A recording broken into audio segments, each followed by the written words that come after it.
ఒక అమ్మాయి లిఫ్ట్ లో ఇంటికి వెళ్తుండగా ఒక చిన్న అబ్బాయి లిఫ్ట్ లోపల అన్లోడ్ చేస్తాడు. ఆ దుర్వాసన వల్ల ఆమె నెక్స్ట్ లిఫ్ట్ కోసం వేచి ఉండాల్సి వస్తుంది. ఆ అమ్మాయి మళ్ళీ లిఫ్ట్ లో వెళ్ళగా కొంతమంది స్కూల్ పిల్లలు గుంపుగా వచ్చి అల్లరి చేస్తారు. సర్దుకుందామని అనుకున్న లిఫ్ట్ లో ఓవర్లోడ్ అలారం అవ్వడంతో అందరూ ఆమె వైపు చూస్తారు. దాంతో ఆమె మళ్ళీ బయటికి వచ్చి వేచి ఉంటుంది.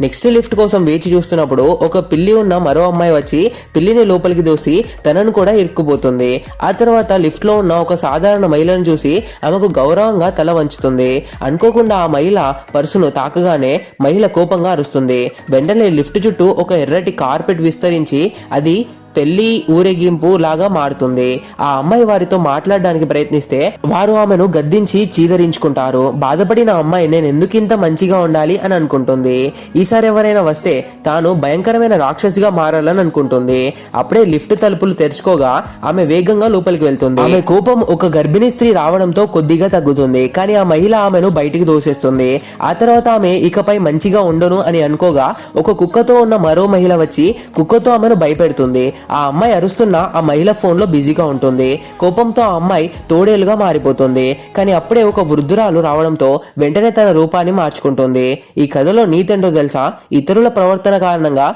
మీ స్వభావాన్ని మార్చుకోకండి. ప్రపంచం కఠినంగా ఉన్నప్పటికీ కొన్నిసార్లు దయ మరియు ఓర్పుతో వ్యవహరించడం ముఖ్యం.